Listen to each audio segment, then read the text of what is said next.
Donc voilà, aujourd'hui j'aimerais vous parler des besoins de dépendance, d'interdépendance, d'indépendance, de plein de choses comme ça. Pourquoi j'avais envie de vous parler de besoins en ce moment? Parce que je me rends compte encore plus en voyageant de l'importance de la relation aux autres et de comment ça se passe, etc. Et c'est un sujet qui revient très souvent.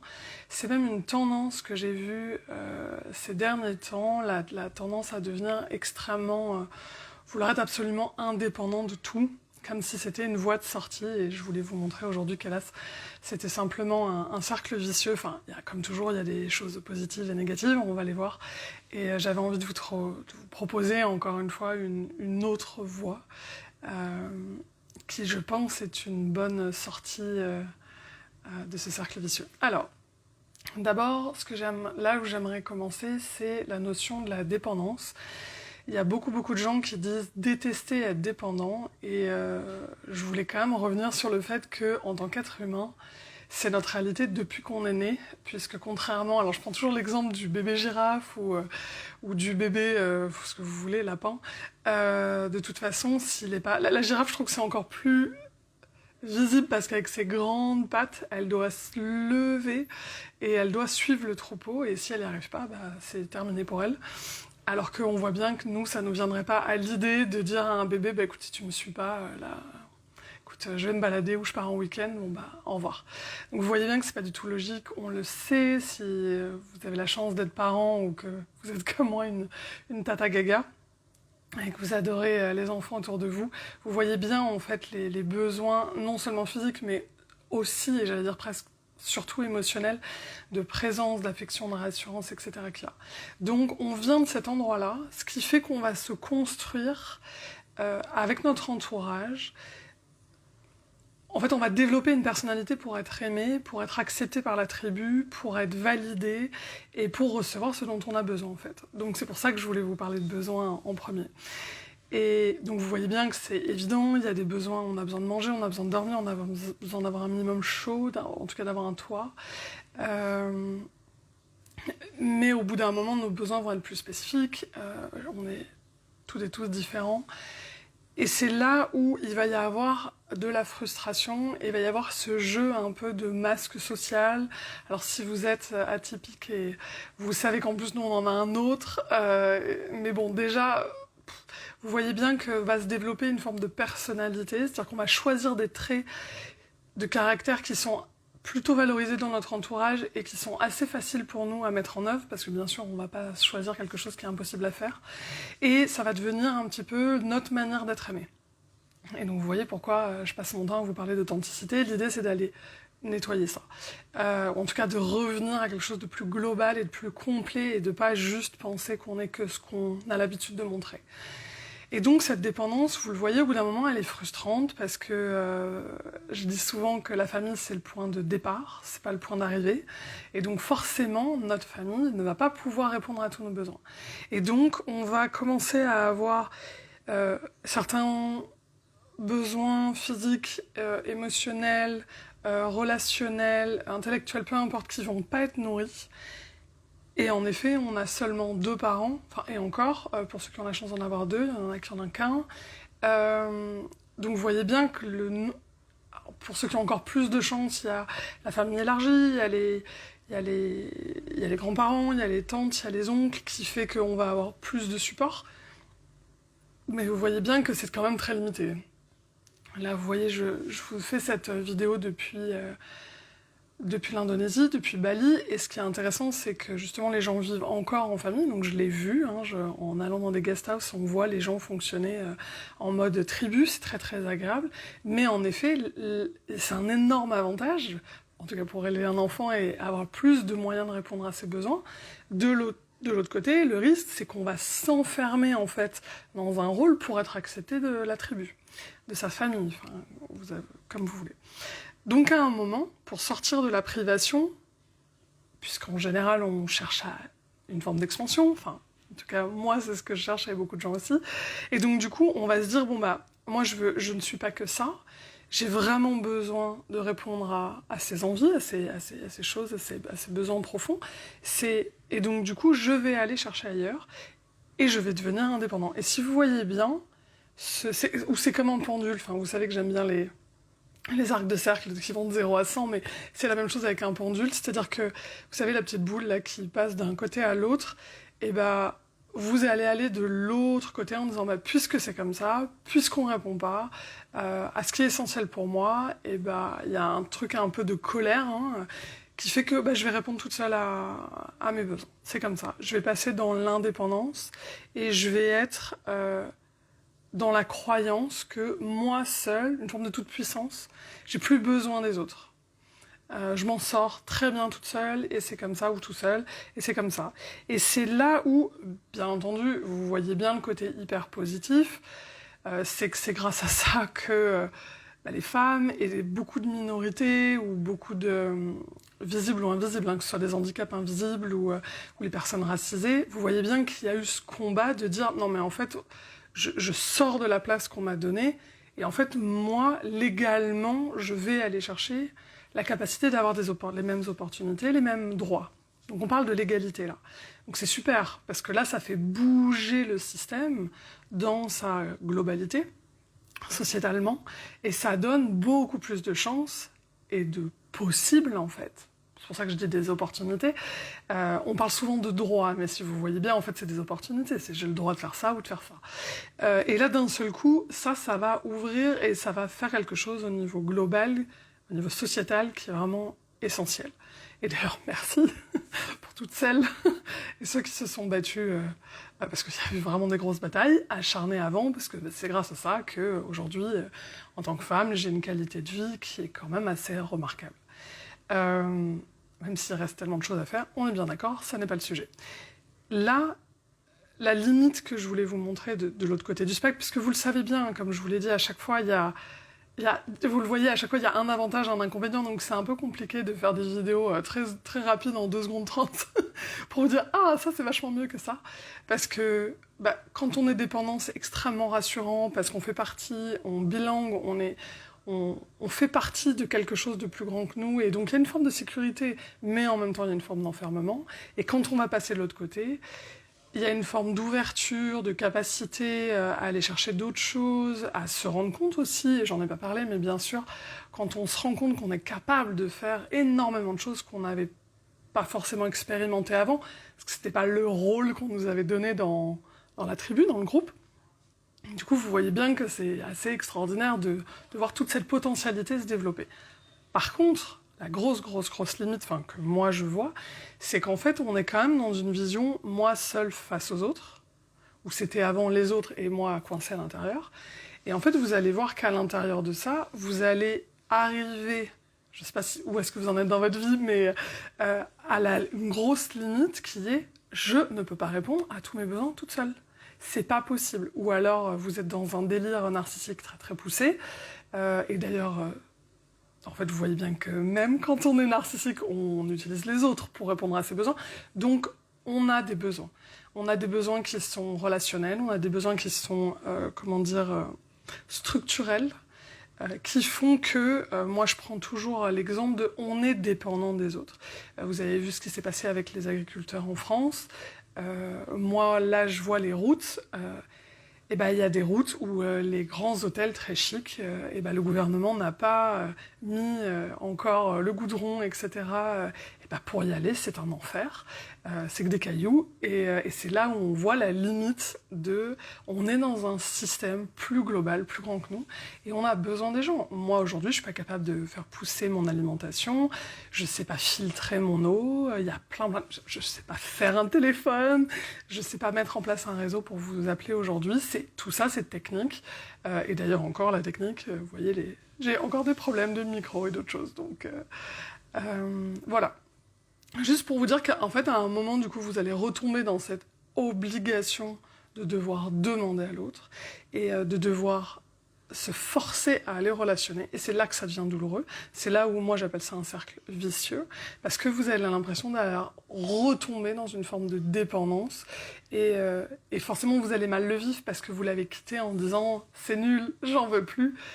Et en fait, si, vous en avez besoin de toute façon. Alors, pas sur le même plan, hein. Bien sûr, quand on n'a que maman qui peut nous donner à manger, qui peut nous donner le sein, ou quand on a tous les magasins qui peuvent nous donner à manger, c'est sûr que c'est pas la même. Mais quand vous voyez les réactions qu'on a eues quand il y a eu toute la problématique du confinement, vous voyez la peur qu'il y a eu de ne plus avoir accès à. Donc, comment on fait? Parce que vous voyez bien que dans les deux cas, soit vous acceptez en fait que dans chaque position, il y a un avantage, un inconvénient, et du coup vous vivez avec et vous vivez très bien, et du coup vous ne considérez pas que c'est un cercle vicieux, c'est-à-dire que vous allez passer de l'un à l'autre en fonction de ce qui est le plus important pour vous, soit vous vous dites à un moment, ça fonctionne plus, parce que quand vous regardez en fait derrière ce cercle, pourquoi on veut en sortir? Parce qu'il y a quand même un principe de jeu de pouvoir, il y a quand même un principe de troc. Je dois donner quelque chose pour recevoir. Et du coup, ça nous met dans une position qui n'est pas très très agréable et qui est souvent manipulatoire. Je vous rappelle, la manipulation, c'est simplement de vouloir faire que l'autre fasse ce que je veux. Et en fait, c'est beaucoup plus difficile dans une relation de dépendance d'aller directement vers quelqu'un de manière hyper authentique et assertive et lui dire en fait j'ai besoin de ça. Parce que si la personne nous dit non, il y a tout notre monde qui explose parce qu'en fait on pense qu'il n'y avait que cette personne qui pouvait répondre à notre besoin. Donc moi ce que j'avais envie de vous proposer c'était de changer de paradigme, on passe de l'autre côté, vous savez, du cercle, et de se dire en fait, oui, pour moi en tout cas, on est venu sur Terre pour expérimenter des choses, nous, avec les autres. C'est pour ça que je parle souvent d'authenticité et de relation. Parce que pour moi, ça va ensemble, en fait. Si je suis authentique, si je suis vraiment moi, je vais pouvoir relationner avec des autres en étant vraiment aimé pour ce que je suis, qui je suis, etc. Et donc, qu'est-ce qui va se passer quand je change de perspective? Je passe de l'autre côté, et donc je passe dans la co-création. Alors, c'est un bon grand mot qu'on entend un peu partout, la co-création. Mais là, vu que je vous parlais de dépendance et d'indépendance, je vais vous parler d'interdépendance. C'est quoi ça? En fait, c'est simplement la nature. Alors, quand je dis la nature, c'est le vivant. On appelle ça souvent la nature. Si vous regardez dans une forêt, qui n'est pas gérée par l'être humain, il n'y a pas de poubelle. C'est mon meilleur exemple, j'en ai pas d'autres. C'est-à-dire que tous les êtres vivants ont leur place. Et vous voyez bien qu'on est sorti de la notion de je suis dépendant ou indépendant. Il n'y a pas un oiseau qui vous dit non, mais moi j'ai pas besoin des plantes pour m'en sortir. Ou un petit insecte, ou je sais pas, un champignon qui dit non, mais moi je veux plus des arbres, je me débrouille tout seul. Vous voyez que ça n'a pas de sens. Donc, en fait, dès qu'on revient au vivant qui est plus grand que nous, qui est plus grouillant que nous, alors je m'y connais pas ultra bien, j'ai quelques bons exemples, mais l'exemple que j'aime le plus, c'est un arbre qui est tombé, qui est mort, en fait, va nourrir, il paraît, un nombre incroyable en quantité d'insectes et de petits... voilà, et autres. Et ça va être beaucoup plus impressionnant comme buffet, si vous voulez, dans l'écosystème que s'il était encore debout et vivant. Juste pour vous dire que, en fait, si on reste sur la notion de quantité, ça n'a pas de sens. Vous voyez bien qu'en fait, c'est très bien un arbre qui est droit et qui est vivant, et c'est... Mais du coup, c'est aussi intéressant un arbre qui est mort, parce qu'en fait, il va en se décomposant, et c'est sa décomposition qui va être accélérée par tout l'écosystème qui est autour de lui. Et ça, c'est l'interdépendance. C'est très très très facile à comprendre quand on regarde les animaux, les plantes. Si vous êtes dingue de permaculture, c'est la tendance. Aujourd'hui, on parle que de ça. Et en même temps, pourquoi on n'arrive pas à l'appliquer aux êtres humains? Bon, c'est le challenge. Moi-même, c'est mon challenge personnel. Mais c'est ce que j'aime expérimenter, c'est ce que j'aime partager, c'est ce que j'aime vivre. Donc, je vous le propose. C'est d'essayer de se dire, ok, moi aussi, je pourrais avoir cette vision d'intégration en me disant que tout et tout le monde est nécessaire au système. Et c'est ça l'interdépendance. Et là, vous allez voir que si vous écoutez ma phrase, si je vous la répète, vous allez avoir des genres de warning à l'intérieur en disant non, ça il faut pas, ça c'est mal, ça c'est interdit, et ça c'est tout ce que vous rejetez.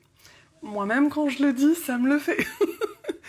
C'est obligé, on a grandi dans un monde de c'est bien et c'est mal. Donc cherchez pas, on l'a tous et toutes, hein, cette alarme de « Ah non, ça je peux pas l'accepter ». Dans mon monde idéal de bisounours, vous savez, c'est la grande mode des communautés et de vivre à plusieurs. Mais vous voyez bien qu'en fait, il y a des critères à l'entrée, parce qu'en fait, dans ma vision du paradis, si j'ai une vision du paradis, c'est que j'ai une vision de l'enfer. Là, c'est pas du tout ça. L'idée, c'est de se dire comment on peut fonctionner en étant d'accord pour dire que tout compte. Et c'est là où vous allez voir que, en fait, on est coincé par rapport à une échelle de valeur. Enfin, en tout cas, de mon point de vue. Je trouve que ce qui bloque le plus, c'est qu'on se dit oui, oui, ok, d'accord, tout le monde est nécessaire, mais alors, si on a osé se faire croire qu'il n'y avait rien qui était interdit, ce qui n'est pas vrai, on a tous des interdits, vous allez de toute façon être obligé d'accepter le fait qu'il y a une échelle. Moi, mon exemple préféré, c'est il y a des courtiers, ou des banquiers, si vous voulez, et des maçons. Bah, vous voyez bien que dans notre monde aujourd'hui, les maçons sont beaucoup plus bas dans l'échelle de c'est qualitatif que un banquier.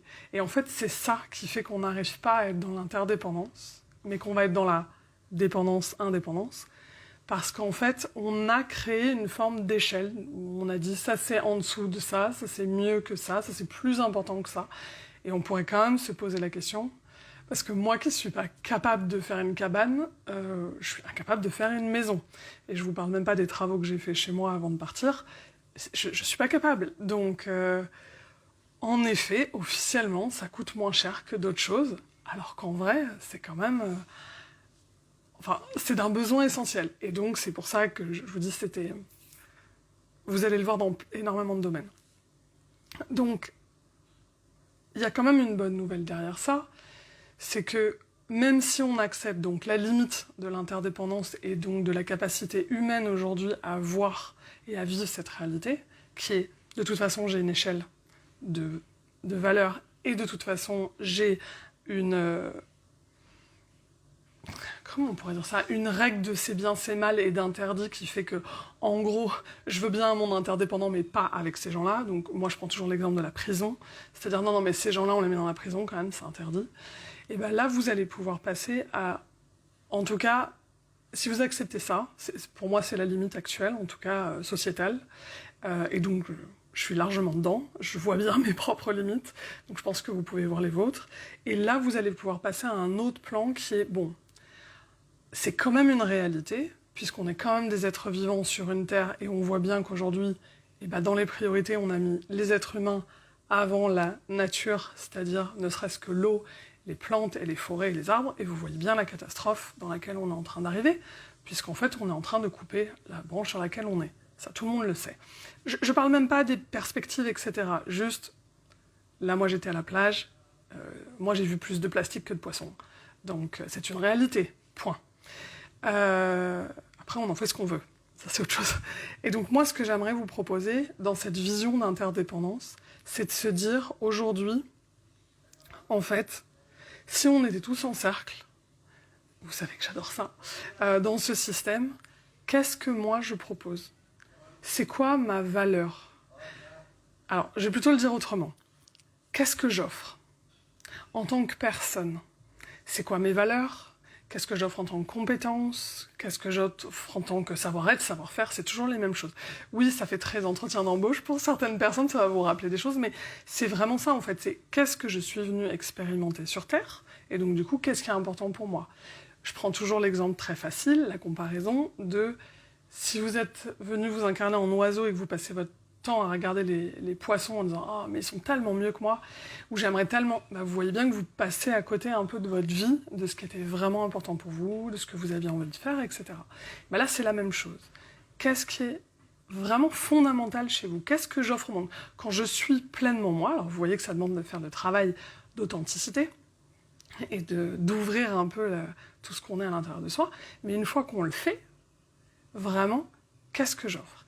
Et c'est là où, au lieu de vous dire, comme tout à l'heure, quelle est ma valeur, en fait, c'est pas moi qui vais la donner, c'est que je vais m'ouvrir sur la réalité de l'interdépendance. Et vu que je ne suis plus dans une dépendance, je vais chercher par mon ou mes parents, ma mini-tribu de répondre à mes besoins, je vais enfin m'ouvrir à 1000, 2000, 1 million de personnes, enfin ça dépend de votre capacité de mouvement ou de connexion, mais regardez, là c'est le gros avantage des réseaux, c'est qu'on peut s'ouvrir à des milliers de gens.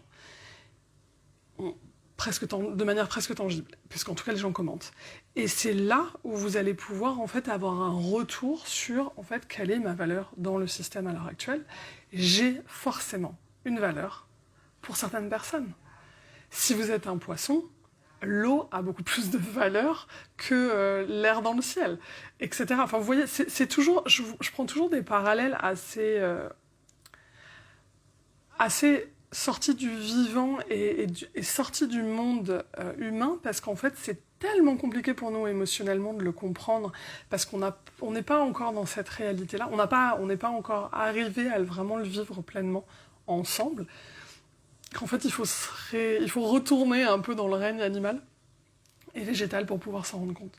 Donc, c'est pas vous qui allez décider de votre valeur, mais vous avez forcément une valeur. Puisque dans un écosystème, oui, vous êtes le prédateur et la proie vue d'une autre manière, et donc vous voyez bien que vous avez de la valeur pour quelqu'un. Vous avez de la valeur pour votre tribu. Là, on n'est plus dans une tribu de sang, on est dans une tribu d'appartenance. Donc, qu'est-ce qui est important pour moi? Si c'est ça mes valeurs, j'appartiens à la famille des gens pour qui ça c'est important. Et c'est pour ça qu'aujourd'hui, je trouve ça vraiment génial, parce que le très très bon côté des réseaux, c'est de pouvoir créer des communautés. Alors, des communautés qui sont au service de je construis ou au service de je détruis, ça fait partie du système, mais en tout cas, les gens sont capables de se rassembler autour d'un but commun, autour d'une valeur commune, etc. Et c'est ça que j'avais envie de vous proposer aujourd'hui, c'était de vous poser la question, quand je suis dans une situation, quand je suis face à un de mes besoins, on va plutôt revenir à ça, quand je suis face à un de mes besoins vraiment importants, et un besoin auquel j'ai du mal à répondre, quelle est ma posture? Est-ce que quand j'ai mon besoin, je vais tout de suite voir à l'extérieur, dans ma tribu, pour pouvoir chercher qui va pouvoir y répondre? Et donc en fait, j'ai déjà presque la réponse avant d'avoir posé la question, vous voyez. Et c'est là où vous allez vous rendre compte que vous êtes complètement limité, parce que de temps en temps, vous allez demander à des poissons de vous donner le chemin pour aller dans les airs, et vous voyez que ça marche pas. Oui, c'est une manière un peu plus simple de reparler du conte du petit canard, du vilain petit canard. Oui, parce qu'il était vilain. C'est un peu la même chose. Moi, j'aime bien faire la différence entre le monde terrestre ou aquatique et le monde aérien. Donc, voilà, quand j'ai un besoin, est-ce que tout de suite je pars sur... Je vais chercher que dans ce que je connais, dans les gens que j'ai déjà identifiés, même si je passe mon temps à demander mon chemin à quelqu'un qui ne pourra pas me le donner. Une autre manière de dire, c'est je vais au bric-au-marché pour demander et acheter des fruits et légumes. Franchement, ils peuvent être hyper sympas et ils peuvent m'accueillir avec un énorme sourire. Ils pourront pas le faire, en fait. Vous voyez bien qu'ils ne pourront pas répondre à mes besoins. Ou alors, est-ce que je vais être en mode, il n'y a que moi qui compte, je suis dans une indépendance totale, et puisque c'est comme ça, bah, c'est moi qui vais aller faire pousser mes légumes?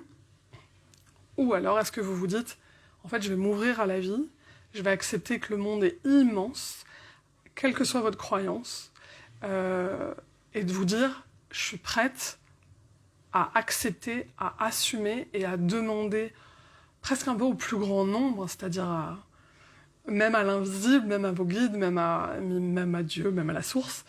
Et vraiment, ça, j'en ai besoin. Et d'accepter que vous avez besoin de recevoir ça, et en même temps d'accepter que ça, vous allez pouvoir le donner, que ça, c'est quelque chose à votre tour, quand vous serez nourri, rempli et en forme, que vous pourrez à votre tour proposer quelque chose au monde.